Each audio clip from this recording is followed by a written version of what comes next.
Rudabay, tens of thousands of Alexei Navalny supporters marched through the streets of several Russian cities today.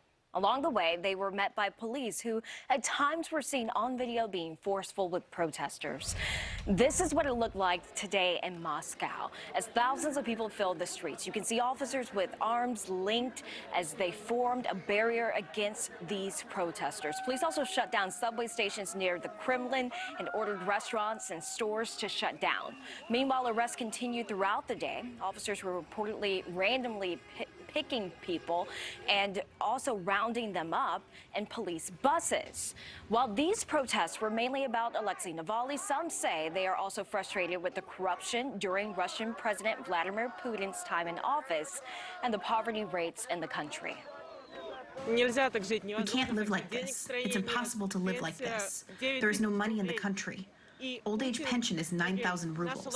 And Putin, our authorities really think that with all this devastation, they can spend millions of our taxes to build a mud storage and an aqua discotheque? Sorry, but Rotenberg doesn't own this palace. Navalny was arrested after returning to Russia earlier this month on allegations he violated probation for a suspended sentence. He may find out on Tuesday if he will have to serve 3.5 years in prison. All of this comes just a few months after Navalny was poisoned by a nerve agent that he says President Putin ordered. The Kremlin says it found no evidence of that. And just east of Moscow, thousands of protesters gathered in the street of Yekaterinburg. They marched through the city and then onto an ice-covered pond. A local politician says police were rushing people towards the area and putting them in danger. I am outraged that people were simply pushed out onto the pond, and I ask myself and ask everyone, did they have any information about the state of the ice? The weather is warm. I don't know where the springs are. What if it melted somewhere? Thousands of people came here. Why are they doing that? Why do they put people in danger? What if they fall through the ice? When I walked along the shore with everyone, it was clearly visible that when you step on the ice, water appears.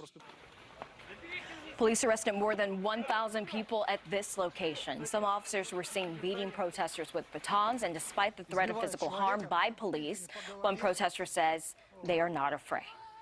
I'm not afraid, because we are the majority, and they're the minority. It's not rational when the majority is afraid of a small group of people. Billy clubs shouldn't scare us, because the truth is on our side, as Alexei says, and that's right. We shouldn't be afraid.